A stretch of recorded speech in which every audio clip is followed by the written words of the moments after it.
I be like you. You should have told her no. You're not from Themyscira. You can't be like me, okay? You can be a CEO, you can be a waitress, you can be anything you want in this realm, but you cannot be me, okay?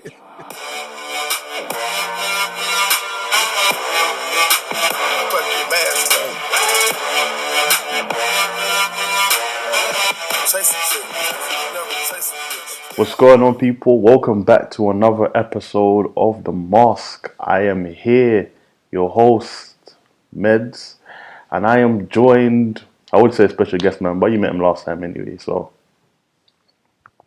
give him who you is. I'm back again. Thank you for having me. It's Corey. I'm here. Mr. Cause, whatever you want to call me. But yeah, back excited for another episode. AKA Dark Side. Let's just get straight into the meat and potatoes of it. Let's do it. Walking away, do you feel that Snyder was able to redeem himself? Especially based off the predictions that we gave before. Do you feel that he was able, like he delivered essentially? 100%. 100%. Okay. I was very happy with what came out of this film. Yeah. He did well. He did well. He really did. Because of that, please expand on why you enjoyed this take of the... Do you know... Okay. There's a lot. I've made notes because I was just like... There's a lot of things in this. You know, 4 hours worth of stuff. Well, it said 3 hours and 52 minutes, but... To be honest, this film was probably...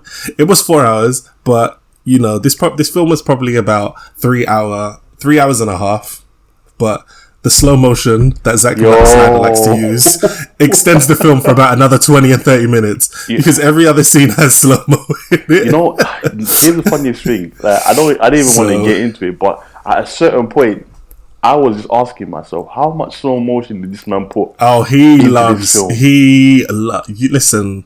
That guy loves shooting in 60 frames and 120 frames per second just so he can slow down the camera. Just so he can slow it down. It is like, do you know what? If you can name me one, no, actually that's a lie because I think maybe the one film that I haven't seen him use slow motion in was, when he did the remake of Dawn of the Dead, like one of his earlier films.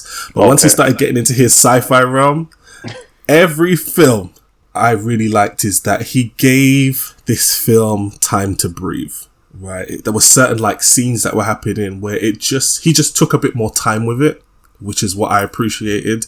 And he really gave us story, which is very different because he's not known for that. But I left this film walking away knowing more about these characters and particularly Cyborg. Yeah. That was like one of the biggest things for me because when you watch the theatrical release, I left there not knowing who the hell Cyborg was, what the guy could do, what his powers. For me, I just thought Cyborg was a robot. That's all I thought he was. Like something like he got blown up or whatever and he got put back together. But I didn't know the extent of what he could do. And I think this film really did well in telling me what his powers were. Because then I'm thinking to myself, okay, he's a robot, Iron Man's a robot, who would bat up one another? I'm walking away from this, I think Cyborg would kind of bat up Iron Man, okay? That is my opinion. Because there's an intelligence behind him that I really didn't know about. Okay? Yeah. Like the whole point of him being able to communicate with machines. Yeah. Because there was a particular scene like where Batman was like he wanted to, I think it was it? To get his prototype bat plane to fly, was it essentially. Was it the Batwing or the Batcrawler or whatever that thing was? I can't remember which machine it was he was trying to fix at the time. Yeah, so he couldn't. Yeah, it's neither of them, but it's meant to be like a new prototype, like Batwing, right? Which not even the greatest minds could figure out how to actually get. But was it the one that he was? Was it the one he was using near the end then when he flew it into the dome? Yeah. That's the one he used at the end. Yeah. Okay, that's the one, right?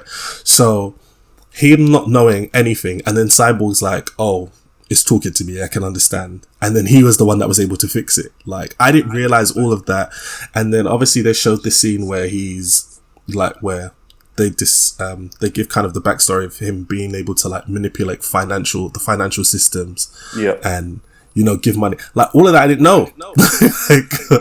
like when you watch the theatrical release, you don't know any of that. Yeah. They don't even show you what happened to him. How did he become cyborg? It was very just like, oh, an accident happened. But then they give you the scene of, you know, him with his mother, him getting into the crash, his mum dying in the crash. And they literally show him, his body was mashed up. Listen, he was ripped apart. He was missing from like the ribs down. That's everything was gone, and then obviously this part of like the arm was completely taken off. So you didn't realize the extent of that. So I was glad he gave that, you know, moment some time to breathe. And also with the Flash, he gave us a little peek. Now I was okay with this because we got introduced to the Flash based on like him, you know, at the dog store. Yeah. Like he was going for the job and stuff like that. And I was thinking to myself, oh, they haven't really given too much Flash. But then I thought to myself, he's getting his own movie, so they don't want to give too much of him in this, which I understood and appreciated. But on top of that, just the whole aspect and redesign of how the film looked. When you look at them side by side, you can see the color grading was changed. This version was given a much more darker tone. Especially, and there's one part in particular I looked at was the introduction to Wonder Woman, that scene. If you look at them side by side, I noticed it straight away because I was like, even I even thought the school uniform of the girls that they were wearing, I was like, oh, they're wearing a darker school uniform. But then I just realized it's the same uniform, obviously, because the filming is the same, but he's graded it in a way to give the scene a much more of a darker tone. Yeah. And on top of that as well is the score was changed. The actual the music for that scene and throughout the film has been changed. Again, giving a bit more of a darker tone to it, and I appreciate it. I love that. And what about you? What did you think? Oh, so much. But you know what? I'll touch upon the 2 points that you went on. One was Cyborg. Yes. I feel that Zack did an amazing job of making Cyborg the centerpiece of this movie. And because of that, you get to not only understand Cyborg the character, but you also get to understand what's driving this whole movie to make sense. Because, yeah, in the first one, we didn't see Cyborg's origin story. We don't know how he became the way he became. But more importantly, yeah, we didn't know like the full extent of his abilities. So even when he first plays the recording what his dad gave him, and then it starts to give him like a breakdown of how his powers work and what he can do with it, and it's just about him not allowing the power to take him to where he can do anything that he wants, but kind of rely on Victor Stone being a good person, right? When they showed like that whole scene of him literally going through like the whole world's information, and it's just like a plaything for him. So he just watched it out the way. He's basically moved all of the nuclear weapons, and he now goes. Bro, when he like swiped all the way the rockets and stuff like that, I was just like, this guy. Yeah, again, like for me, I thought that was like an amazing part of trying to show that okay, this is why he's in the Justice League.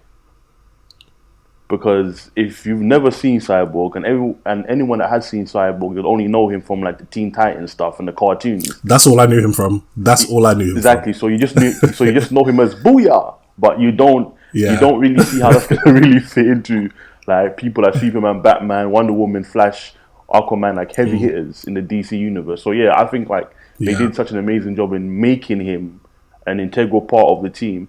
But then another thing which I liked as well is, it was very subtle, but I liked how they showed Bruce's genius intellect himself. Because even when they would, like that same ship that they couldn't basically get off the ground in the beginning, it was a throwaway line, but Bruce says that like the best aerospace engineers couldn't figure it out. so now I'm taking a crack at it. Yeah. And for me, it was so simple, but again, it just makes you realize that literally Bruce Wayne is a genius himself. Yes, he is. But because, he wears like the bat suit and he's out here breaking people's necks, we forget that. And I think as well, because of like the other version of him where it was Lucius Fox that was designing all of his stuff.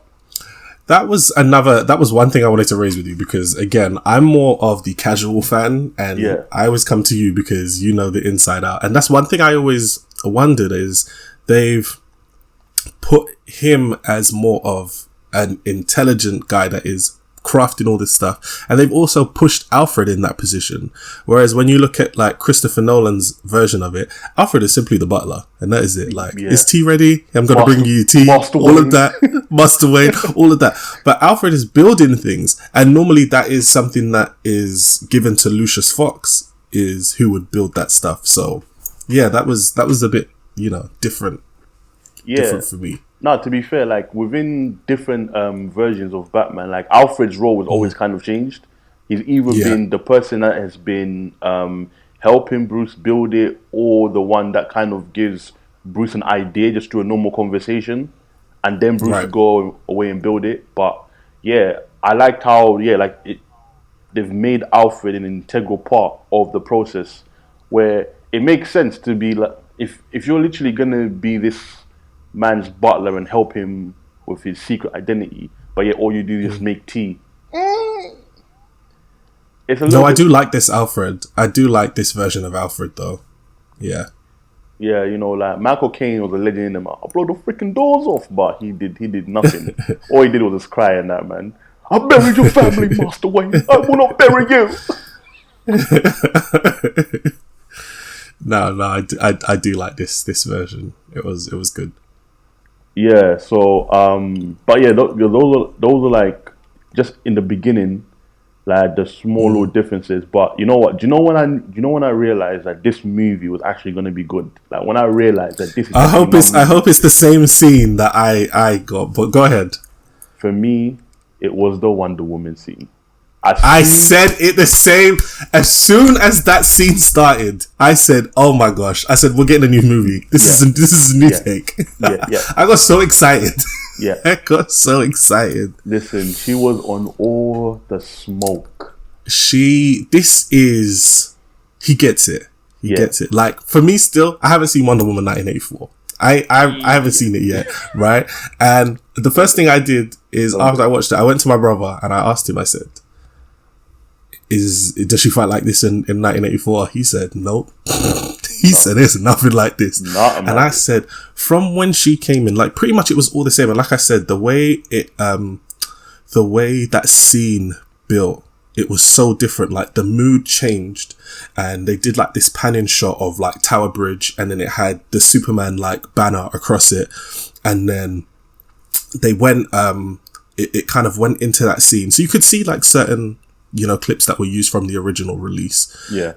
But again, when they showed like it was like almost like a drone shot or whatever over London, central London, and I know them roads. We all know them roads where it is.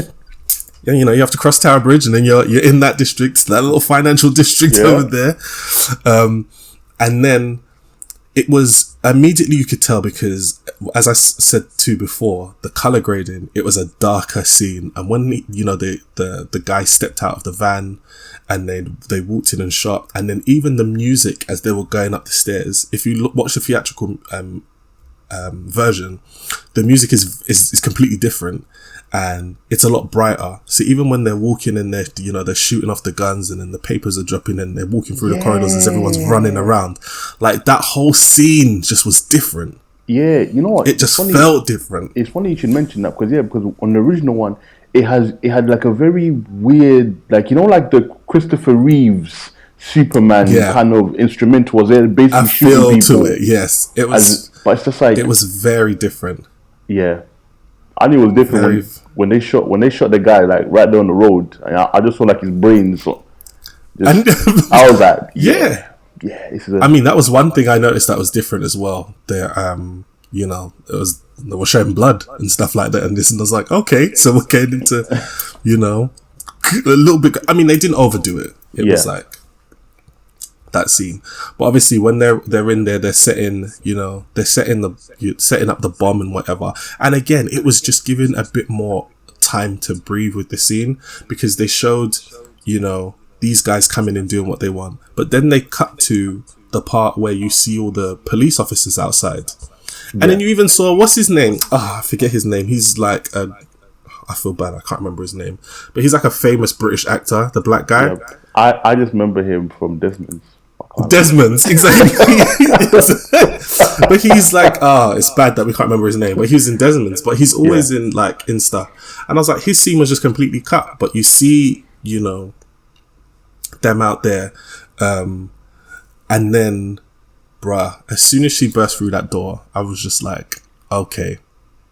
And then we got a slow motion bullet, as I always say. Absolutely. And then she dodges it, and then when she booted that guy, right, and he just flew across the room, I said, oh, this is what we're doing. This is what, and I love the way it's like it sped up, and then slowed down. And obviously this is all happening because by the time she gets there, the countdown is on like 15 seconds.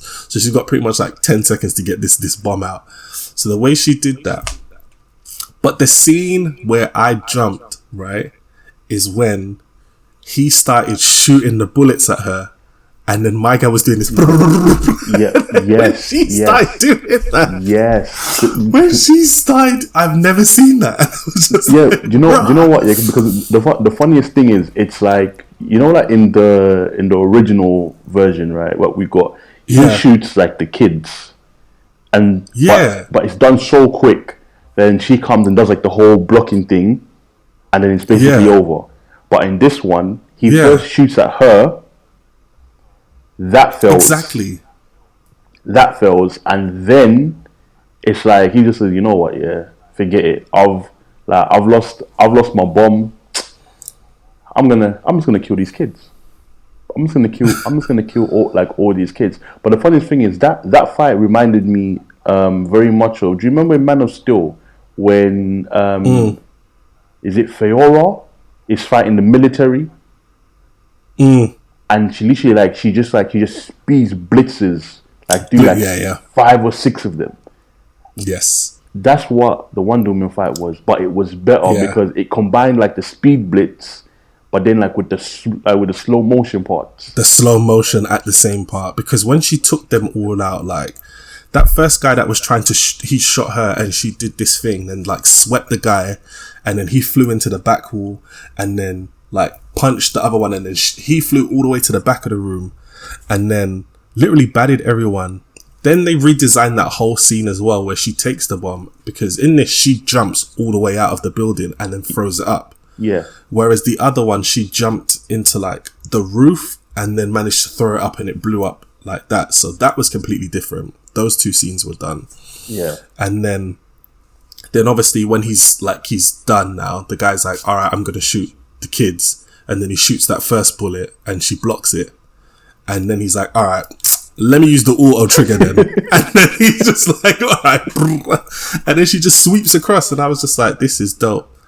And then obviously she does her little blast thing that she does, which I wanted to ask, is that some sort of like charge power? Is it like if it takes a certain amount of damage, then it charges up, kind of like how Black Panther was, or does she just have it?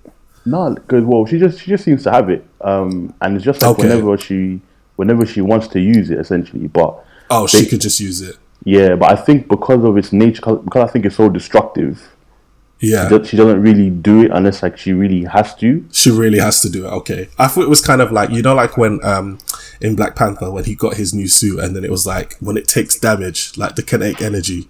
Oh yeah, and then he just kind of releases it. And then it can blast. Yeah, and then you can release. I thought it was the same way. Like if the gauntlets take a certain amount of damage, it releases like kinetic energy. That's what I thought it was. But no, literally, because I think because she literally like I think she causes it herself. Like she actually she just hits them together extremely hard. Just hits it together. Yeah, so hard that it literally causes it. Because even like the scene when she was gonna do it against Superman when he got resurrected, that he just he held. Oh yeah. He stopped the impact. He held. Yeah. But yeah, boy, Oh, but yeah, when that scene happened, that was it for me, man. I knew it was, yeah. I said, I knew we was in good hands. yeah. I said, I don't know how the rest of the movie is going to turn out, but this scene has made me really, really comfortable sitting through this. And I was glad that happened because that was maybe like 20 minutes into the scene.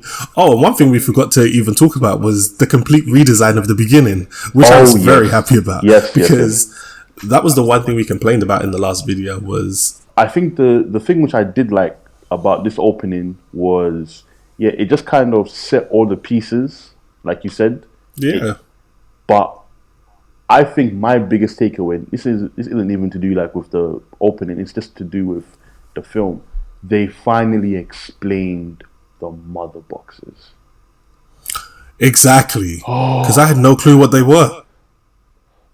My goodness. I had no clue what they were or okay, we knew he wanted them for something, but it wasn't really given.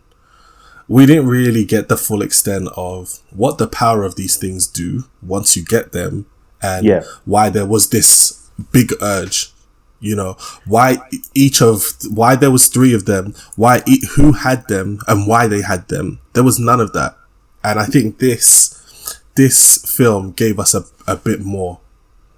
Yeah, no, the funniest thing is, in the Josh Whedon's version, they showed you like what happened, but again, they just didn't explain the purpose of these boxes. Didn't explain it, and that was the biggest issue. Whereas here, they explained them in 2 ways. They explained them like in what they do and what they are.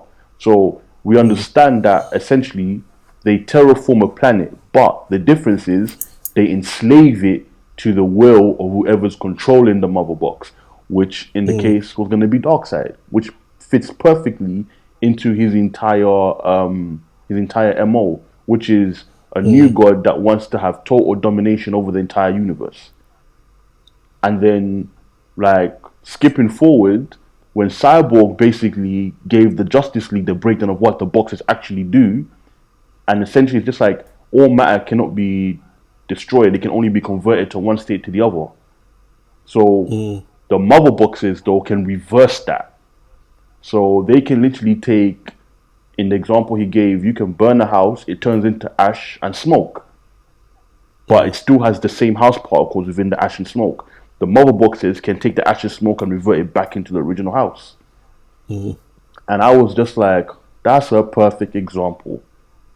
And then it tied into why they came up with the idea of, you know what, we can use this to bring back Superman. Because again, it's a living computer that can just transform something back into what it was beforehand. And so it was like, oh, that makes perfect sense. That makes more sense. Exactly. Not the version that we got where they said that these mother boxes can literally power a planet. You know what? If they can power a planet, maybe they can power Superman. What is he? Yeah. A TV or something? I'm just going to plug him back into the wall and it's going to turn on. That didn't make no sense in the original. But yeah. None at all. Hold on, let me refer to my notes because I've got some all over the place. Yeah. No, it just in terms of things. I mean, there was some scenes that were just a bit like, I won't lie, like that scene after Wonder Woman saves them from the bank, and then there's this little scene where she talks to the girl, and then the girl was just like, I want to be like you someday. I was like, that could have gone, please. Let's not get into it. Anything you want to you can be a princess. I was just like, the little girl can't be you. She cannot be Wonder Woman. Okay, bro, she doesn't have the range in front of a bullet, and she gonna catch it right in her face. So let's not lie to the kids. Let's not lie to the kids. You can't be anything, okay? You can be anything within your realm, but you can't be me. She asked you, can I be like you? You should have told her no. You're not from Themyscira. You can't be like me, okay? You can be a CEO. You can be a waitress. You can be anything you want in this realm, but you cannot be me, okay? Me, you're not on my level. You'll never be on my level. But one thing I'd love to move on to is, what are your thoughts about this version of Steppenwolf? You know what? This was the version that should have always been. whatever the hell the studios did to make Josh change I know, right? into that weird mother's boy who was out here talking about mother. You're calling me? No. This Steppenwolf was what he should have always been. He felt like a real villain in this. Like I don't know. He felt like a monster. He felt like this is a legitimate threat. Like even the design of how how he looked was completely changed. So yeah, no, honestly, I think everything about this was just an improvement from his design to his rationale, also to his motivation as well. Because again, he's just trying to go home, and it's like I like the fact that even with this, Earth wasn't essentially meant to be a massive thing. It was just meant to be another world for him to take and say, look, Darkseid, this is for you. Can I come back? And it's through the process of the film, he then discovers that, oh wait, this is actually a prize which links to Darkseid's origin and him looking for the anti-life equation. Right. And so once he realizes that, and you finally see Big Daddy Darkseid himself just come out that molten. The memes for that on Twitter were cracking me up because throughout the whole film he's trying to get Darkseid's attention and Darkseid ain't paying him no mind, and then Desaad makes the one note of like, oh, he might, he has the anti-life equation, and then Darkseid's like, oh, alright, well, you should have just said that then. You should have just said that. He just was like, it was almost like, it was so funny because he was just getting part of the entire film because he was literally like, I just want to go home, please. and then Desaad comes and was like, well, bro, you still owe this man 50,000 worlds, so I don't know what you gonna do about this. I was like, no. That's the thing. This is just one of 50,000. Lord, you got some work to do. When the Suns gave me the number, I said, what? This is only number one. This is only one. You still have 49,999 to go. And I was just like, you know what, yeah? This man is in so much debt. Jeez. Lord. He don't skip every payment. The interest is so high. The interest is high, bro. Ciao. And he was like, listen, man, this is one of 15,000. One of 15,000. And you're struggling with this. You're struggling with this one world. And you still got another. Yeah. I was like, ooh. I was like, nah, this ain't it, man. Your work has been cut out for you. This really ain't it. So, yeah, as soon as he said, yo, I found the planet that Darkseid lost, the only one that he's ever lost. Yeah. The anti-life equation. Yo, that molten lava just turned quick. It's like, oh, here I am. He was like, yo, okay, listen. Okay. You get me that third box, cause the unity. We good then. You can come home. You're gonna be right here. You're gonna be right here with me. Oh, gosh. And I was like, oh my goodness, that was peak, but he caught life. He did. He caught so much life. Mm. But you know what was really? Oh, go ahead. Sorry. No, I was gonna say that is the only thing which I felt was kind of like my biggest gripe. It's not even got to do with Steppenwolf. I think my biggest gripe for this movie, right? The whole Aquaman situation. Oh yes. The weird. Where was that? I don't know. Like it's kind of. And then there was a scene where they started singing in the beginning as well, and I was just like, yeah, like what does this mean? Exactly. This whole weird song, which again I was just like, what is this about? Even when you went to Atlantis, and at least in this one, it shows you at least where he got the armor from and the trident. Yes. But whoever, I've forgotten the name of William Dafoe's character. Mm-hmm. He gives him the trident, he gives him the armor, says, you have to go and do what your mother would have done. Yeah. Mm-hmm. Cool. What the hell was happening with this man's hair? Because that whole long, weird hairstyle, it was not it. it was not it. There we go. Who's this? What, Willem Dafoe's Yeah, character? like Willem Dafoe's character. Oh. Because it was like long. It was long, but the thing that pissed me off was it. Whenever he made the air bubble, it was dry. Oh. So as soon as like the air just left, like it was dry and just like long. I'm thinking, Okay. no. And then Mira, she had this weird like British accent. Did she have that before? No, I was. Well, to be fair, she never spoke like in the original one. They cut out all her scenes. She didn't have a speaking part in the other one, is it? Because they only just showed her. Because in the original, it just cuts to them being in Atlantis, and then she goes. Steppenwolf shows up. She hears, and then she has the scene with Steppenwolf. Yeah, where she does her little clap thing, whatever, and then creates that taunt, whatever, that whirlpool or whatever in the water, and then that's about it. But yeah, she spoke in this film. Yeah. Well, Joss Whedon is a bastard, because he literally cut everybody. He's like, well, we don't need you. Wow. He cut so much. She cut so much out of like the original version to where again people had no connection to anybody. So, but yeah, like she has a weird British accent which she cannot pull off. It was terrible. Like as soon as I heard it, I said, "Wait, something doesn't sound right." And the only reason being is because in the Aquaman movie, she just has like her normal American accent. Oh. So I was thinking, am I hearing something? Because she said like one word. I was thinking maybe it's just me. Then she kept on talking like first son of Mira. I was like, oh God, what are you? No, stop. And it's weird because I always have to keep reminding myself that this takes place before Aquaman, because I'm like, oh, it's Queen Mira, but then the way they're interacting with each other, I'm like, oh yeah, he hasn't got the throne yet. Yeah. This is before. Yeah. I'm like, that's why there's this tension between them. They don't like each other that much at this point. So I was like, oh, she's not actually Queen Mira.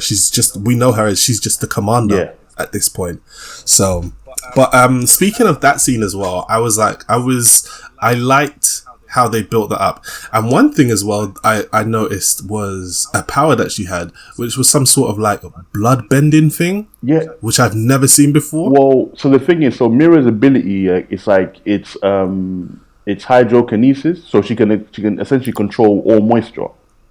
Yeah. So if she wanted to, she can literally like remove the water and blood from your body.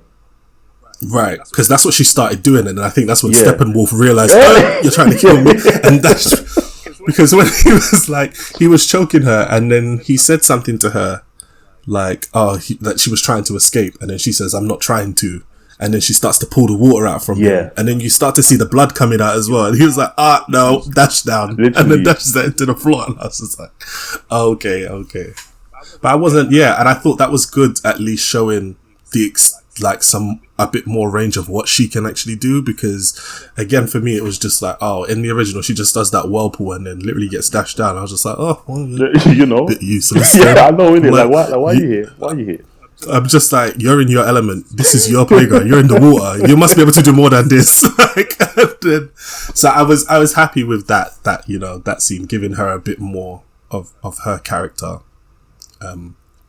with that. Let me see, refer to my notes again. One thing I actually liked as well is we got to see more of Cyborg's father. Yep. And I liked that we got more of that story. Like, not just being, Cyborg himself, but seeing the extent of what, who his father was, what he does, in that aspect, and even finding out how he actually dies. Yeah. Like, because I think in the the funniest thing in is the first, he doesn't die in the first one. I thought they showed a clip where he looks like he's exploding, and then we see the blood, and that was it. But we never knew the what led up to those events. I thought they just showed it, because I'm sure it was. Nah, they showed that. It wasn't at all. No, because I remember the part with him blowing up and it looked like there was just music playing, or maybe that was just in the trailer. Yeah, no, he doesn't die in the original one. In the original one, he basically, you don't really see what happens to him, but you see him at the end where, like when Cyborg, he changes like his his body basically for it to look more like the comic book version, and he puts like the cyborg scene in his chest. He's talking to his dad at the end of the movie, but obviously that was like the reshoots that Joss Whedon did, like to make it more happy kind of thing. But yeah, man, in this one, it doesn't matter what universe you're in, what time you're in. A black man ain't have no good relation with his son, no good relationship with his kid, man. God damn. Just goddamn. But I liked seeing him. I'm glad they gave him more because he's such a talented actor. Yeah. I'm just gonna refer to him as Papa Pope from Scandal because that's Mr. B613. For real, man. Always and forever. But he's so talented, so I was so glad to see him get much more camera time and just to see, you know, again, because he was the driving force in terms of us knowing more about what Cyborg can actually do in that sense. And we got to see what his role was like, what his, you know, his actual job is, how he's quite integral to the story as well. Yeah. So I think it was really important, you know, seeing him in that regard as well. And even that scene, like when obviously he's trying to when he takes the mother box to try and, you know, destroy it or whatever, and then you see that scene where Steppenwolf's coming and he's like smashing like the lab down to get to him, and I was just like, yeah, this is an actual good scene. You know the funniest thing is, like so many scenes here will put into like a new context where they actually made sense towards the story, because even like when they were trying to bring Superman back, they literally said that if we do this, he will know where the last mother box is. And they literally said that we have to secure it. And I like the fact that obviously because Superman kind of went wayward, they lost sight of the box, but then Cyrus takes the box. So when Steppenwolf comes, it's not there. He can sense it, but he can't find it. And then Cyrus again knows that he can't destroy the box. So what he does instead is he knows that they're going to end up getting the box in the end. So he makes the ultimate sacrifice by superheating the box so that they would be able to find it should Steppenwolf take it. And again, even like in the original, it's like they bring Superman back, the box, they just leave it in the car park. Steppenwolf comes, takes it, and he's gone. And then even how they knew where to go to find Steppenwolf, they didn't really go into detail. They didn't really go to, They were just like, oh, you know, it's the third act. Satellites. But that was really good. Just going back as well, I loved the scene with the Amazons. Yep. Like, because that was completely redone as well. Yeah, these... I know I'm like jumping back and forth between parts of the film, but I forgot that was a really good scene as well. Again, for me, it just gave that scene a bit more time to breathe. Now, one thing I can say is that I actually did enjoy this scene as it was in the original cut. Like, this was one of the scenes I was quite happy with in Joss Whedon's cut. Okay. But then seeing this in his cut, I was just like, so you've just improved this even more. Like, I was content with that scene in the first one, but I was so happy the way he'd redone this one. Because we get to see a bit more of Hippolyta and the rest of the army actually fighting Steppenwolf. Yeah. And I was just like, oh no, they're actually putting up a fight, okay? When they're all trying to grab him up and all that kind of stuff. And even the you know, the whole part of when she tells them, you know, to seal the cave or whatever, and it crashes down, and then we actually see, you know, all of them actually die in there. Yeah. They fall, but then he jumps back out. So I thought it just gave that scene, you know, a bit more. Do you know what? It's true, because the funniest thing is, like, I feel like, like, even with this one, I think it made more sense because, you know, Steppenwolf is supposed to be, like, the super strong guy. It didn't make any sense in the original when they just sealed him in. It's like, this is brick. Yeah. Like, what the hell is this going to do? But I like the fact that, like, they sealed it and, like, they literally brought the whole temple. The whole thing came down. Crashing down. And I was like, cool. Exactly. He got up like it was, like, nothing. and just That said, ain't gonna do nothing. Yeah. y'all women gonna give me this box. Oh my god, yeah. That sounds mad when you think about it. Not that box. The mother box. Oh, yo. I never think about it that way. But listen, but Stefan was not playing. The funny thing is, you see, when he literally like met them like in the field and they were all chasing him down and whatnot. Yo, when he picked up the horse. He picked up all three of them, brother. Just dashed them to the side. Dashed them to the side. Oh my gosh. I sat there thinking, whoo, child, this is so epic. And that's the thing I'll give Zack. Visually, he does it. He cannot be does top. it. He gets it, man. He cannot be top. Like, man. this man literally gives me anime in real life. Yeah. I mean, and the thing is, some people, I find like, I enjoy it, but I think some people don't like his style because it is very heavily reliant on CGI. But it looks so good though. It looks good. This is the thing. Honestly, like, if you're gonna do CGI, then do it well. Honestly, and I think he always does it.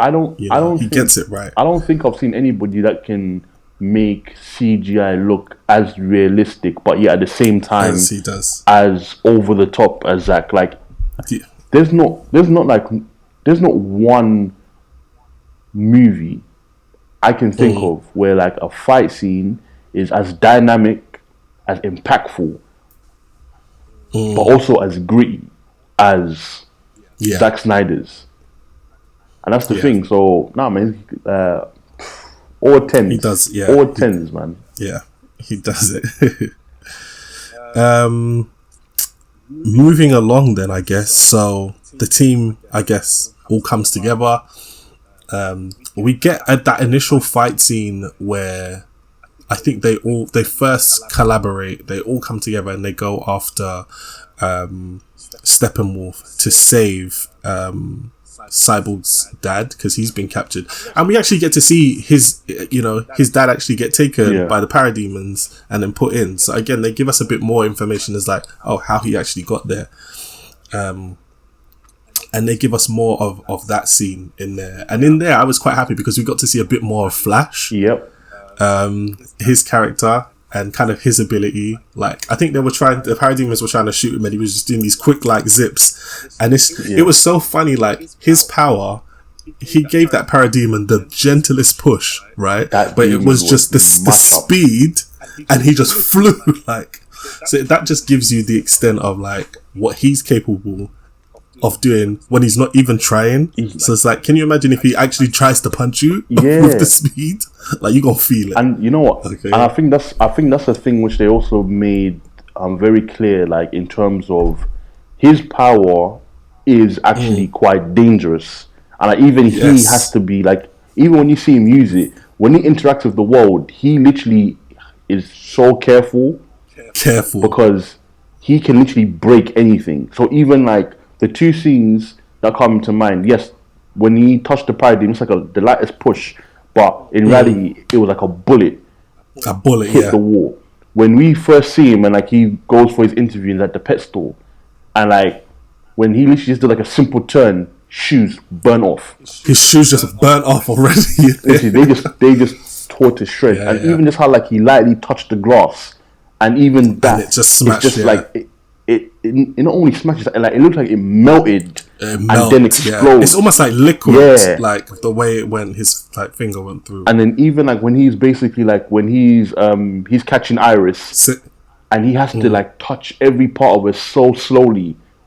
It's like he was like almost like molding clay, like, and he had to put her arm. It was so gentle because again, if he did that with a thing, she would have been like completely literally broken. Because he has to be so gentle with her. Like, normally it would just be like he just grabs him and moves him out the way, and they'll be fine. And then probably would have crushed her completely. Realistically, if he had done that, her blood would have freaking just been tossed out of her body, and she would just been like a dry carpet in his hands. For real. So I honestly like I like how they did Flash's ability, but I like how they did his interactions with his environment as well. But I think for me, well, the two things, because I feel like we need to wrap up. Oh yeah, for real. We've been the two things. How did you feel about the injustice? That's what I'm calling it. The injustice. What do you mean by that? And it was what in terms of it was pretty much injustice because like I'm not sure you maybe noticed this like on the second watch, right? Did you notice that Lois had a pregnancy test? Oh yeah. Like she had a pregnancy test, and then we realized that Superman. Well, when Cyborg plugs it into the boxes the first time, and Flash doesn't make it in time because he gets shot. Right, yeah. You see like the future, and like the future is Wonder Woman dies. And everyone is, all of them had died. Yeah. Aquaman was killed. Yeah, listen, Aquaman got done dirty. He stabbed with his own trident. Bruv, stabbed. Yeah, and then he used the Omega Beam, and then just cut someone behind, obliterated the. I was like, rude. But then you see Superman obviously holding like Lois's body, body, and you just see Darkseid's dark hand. Like, how you doing, buddy? On his shoulder, yeah. Jeez. And so, like when I saw all of that, I said, "This is just the Injustice game." Like Lois is potentially pregnant. She dies. Superman flies off the deep end. He says, "Nah, man, everybody gonna bow now. I ain't got time for this." But when he first saw that, when they were bringing Superman back to life, and Cyborg saw into the future, then I had to rewatch. I had to put subtitles because I wasn't sure what he initially said, because when he said that Flash needs to run to charge it. Oh yeah, right? He says no, and then he says no, doesn't he? Yeah, he says no. But then Flash says go. But then Flash said go. So I was like, wait, did he say no or did he go? So I went back and I was like, let me put the subtitles, and I was like, oh no, he really did tell him no, don't do it, but he did it anyway. So here we are. But yeah, I think it was pretty much that Injustice game storyline. They've probably read the comics and was like, yeah, this is what we're gonna do with this or whatever. But it was what it was in that sense. But that whole scene as well, like the final battle scene, I thought was like, again, completely redone, new music score, new scenes that we hadn't seen. There was, even when Batman is like driving the Batmobile and he comes in and then he's shooting up the parademons and stuff like that, and that scene where they're all on it, and then Wonder Woman comes in and then like slices it in half, then Aquaman joins in, and then Aquaman, that scene there was that one scene where you get that clip of them all flying together like in slow motion, and it was like Aquaman had jumped, the Flash is running on the side, Wonder Woman's flying in the air, and then Cyborg is flying. Even when he's like, Cyborg is flying and he has the beams come out and then takes down all the buildings, and I was just like, he's done. Like he did that. He did that. No, but the funniest thing is, like, watching it, right? I literally thought like those were the original scenes. They just cut them out. No, yeah, I think they were, because when I was reading some of the, what he had asked for, like most of the scenes had already been filmed and were cut out. But I think a lot of the CGI parts, I think Zack Snyder asked HBO or whatever and told them, I'm going to need 20 to 30 million extra to do the rest of this film. And it was like, I think that was for scoring, CGI and stuff like that. Okay. So I think some of those like scenes that he probably may have not been, done, where it's quite CGI, led, he probably used the budget for that. I hear do that. But that scene there was, he did that. Yeah, honestly, like, that scene was amazing. I only have one gripe with that ending. I thought they would rectify it, but clearly not. Gone. It was Superman. Oh. It was Superman. I'm sorry. No. No. To me, what, at the ending or when they bring him back? No, because at the ending, I thought everything else was perfect.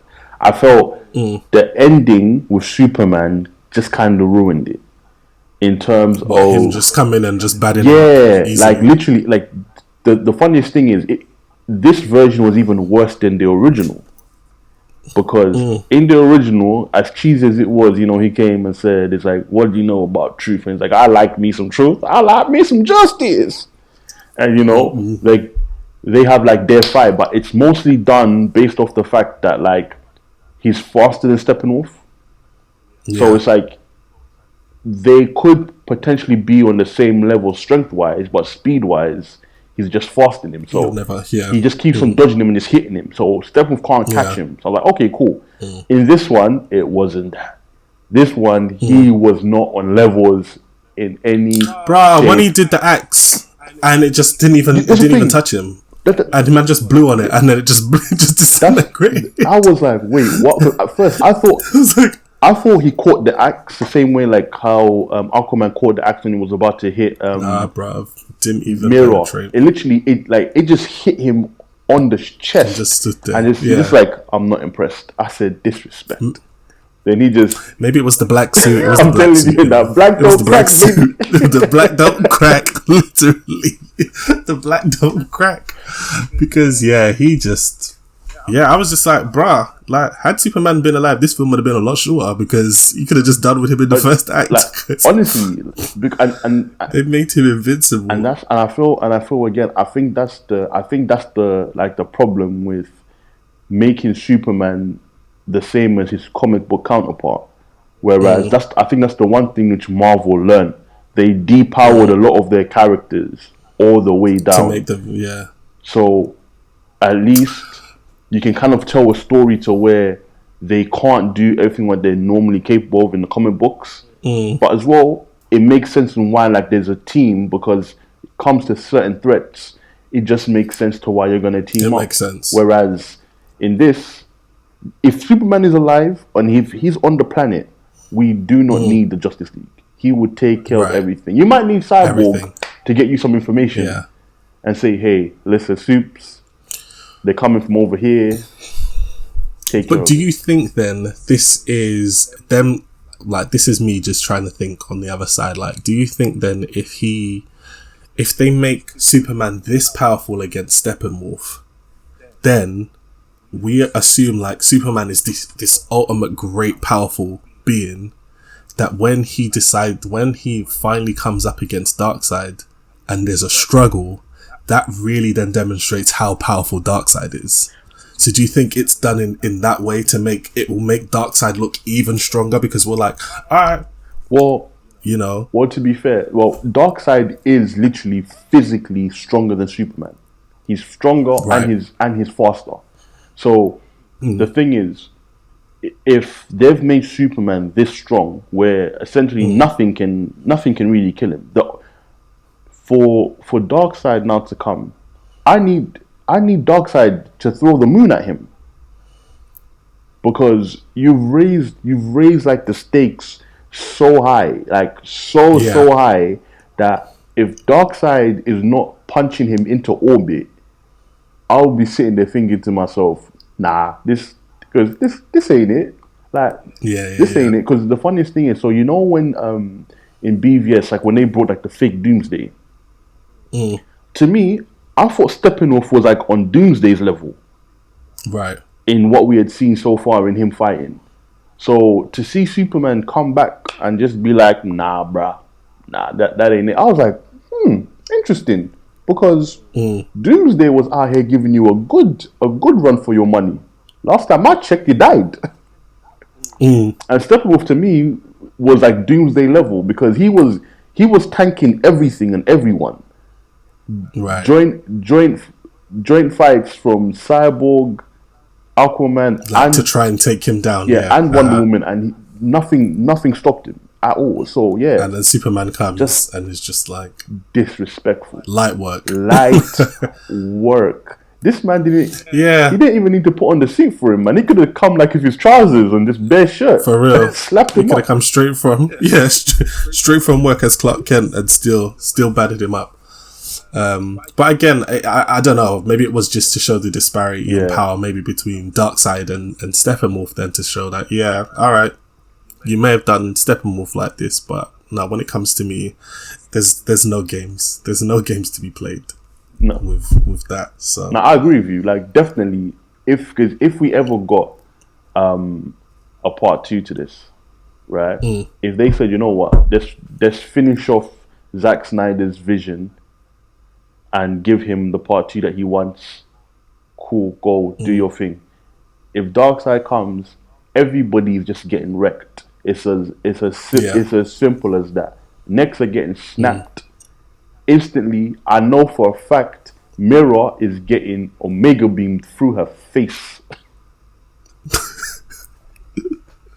Which kind of moves on to the next part. But one thing, just before we move on anyway, I noticed there was a scene that was cut because while Cyborg was trying to separate the mother boxes, in the original cut, Steppenwolf picks him up and rips off his leg. It's like tears off his leg. But I saw that they removed that. That wasn't the case in this version, which I was happy about because I always just thought that was unnecessary anyway. But that was cool. Black Lives Matter. Moving on. Yeah, exactly. Well, always and forever. But then, just as you mentioned, Mira, that moves on to the epilogue. Yeah. That came on. So the last part, and we get to see. We saw a scene with Lex Luthor, and we got to see more of Deathstroke. Yep. In that part, but obviously the scene that we want to talk about is the scene from the future where Mr. Jared Leto appears. Yep. And he comes back now as the Joker and has that scene with Batman. What did you think about that? You know what? I like the scene for what it was supposed to be, but I think like in the context of the film, it felt a little bit disjointed.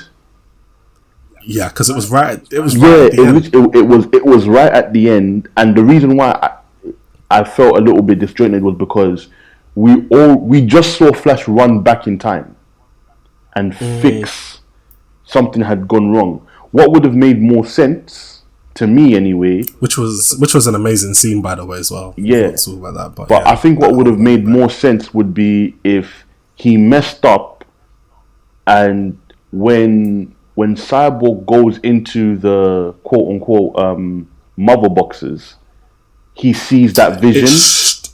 That should have been there, and that should have been through Cyborg's eyes rather than Batman's eyes, I guess, when he wakes up from the dream. Exactly. I thought that should have been it. I agree with that. So that way you're like, okay, so this is what happens essentially if they fail. And then and so then you basically just see Flash then run back and to stop it. So you're like, okay, cool. This is a potential future.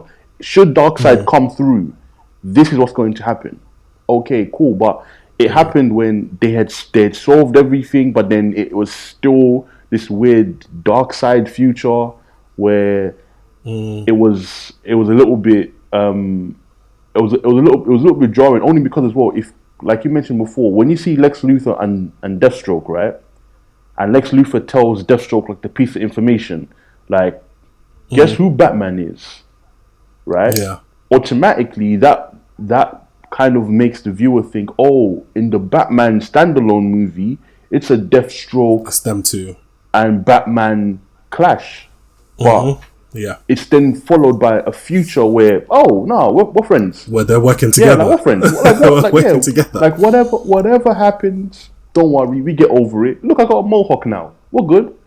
So I was in this future, then I guess, because you're right, it seems like an extension of what Cyborg saw already, because there's no Wonder Woman around. Aquaman is dead because Mira's there. Exactly. And Mira talks about how she wants revenge. She wants to kill Superman or whatever. Was it Superman or Darkseid she was going after? From my impression, it looked like she wanted to go after Superman. Yeah, that's who she wanted to kill. Yeah, it looked like she was looking to go after Superman. Right. And then the Flash was there, and then he has that interaction with Joker. And as I said before, right, as short as it was, I really liked this version of the Joker. Absolutely.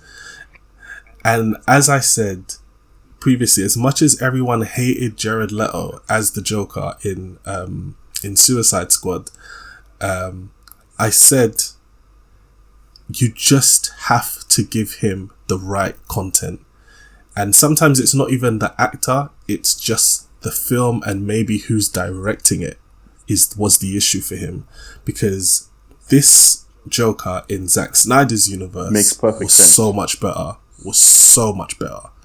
Even though it was such a small scene, but just the interaction between this Joker and this Batman, I think works so well. Exactly. You know what? And like you've just said, you don't even need long to establish whether or not a character has potential to become something amazing.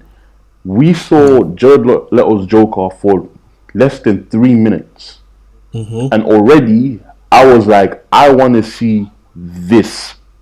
Yeah. Whatever this is, I literally want to see it. Because this Joker is so perfectly deranged, but yet at the same time, it's like Batman is his best friend. So even like the quick little dialogue where Batman says, like, make no mistake, I'm going to kill you. I promise Hardy that. And then literally, Joker, he's there thinking about it for a good second. And he's like, you kidding, right? Like, you had me. Yeah, you had just me. starts laughing, Like, you had me, man. Come on. You ain't gonna kill me, please. Like, you don't kill nobody. Yeah, I'm just saying, like, you don't do none of that. There's no way you're gonna kill me. Like we complete each other. And that's the thing. It was short, but it left so much desired. Because even like the little things of where he had like the bulletproof vest and it's just filled like with sheriff badges on the front. It's just filled with just like police badges. Which just tells me he went around killing Gotham PD for fun. He was just killing it, for fun, exactly. And again, it's just all those little things that just make the character interesting without actually knowing that much about him. Knowing, exactly. Whereas with the Suicide Squad version, I saw all the tattoos, I saw the damaged pimp gangster. I didn't care. Like, it's just because again, like Joker isn't that. Joker does crime because he finds it amusing. That's all it is for him. It's amusement, and he does it at a whim. Not I'm trying to have this mad, crazy, organized crime syndicate, and hey, you want beef? No. No. But yeah, I definitely like Snyder's take on Joker. Very much so. I think we can both agree on that. But yeah, I guess then last thing is, what would you give this version out of 10? You know what? I would, if this came out first time without hindsight, I would have easily given this a 9.5 out of 10. Wow. I would have, honestly, like, if this is the first Jotzi that we got, this movie, 2017, it would have been a 9.5 out of 10. Especially in terms of, again, you have to take into consideration, we have never seen these characters before. Yes. Never seen these characters before outside of Superman and Batman-ish. But again, this is still a different take on Batman.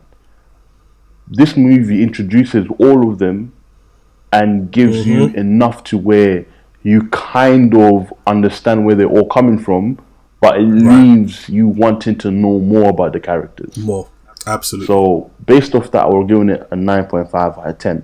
But, because we have hindsight, I'm going to drop that bitch to a 9. Oh, wow, okay. I'm going to drop it to a 9, because it was definitely over 8. It was over an 8.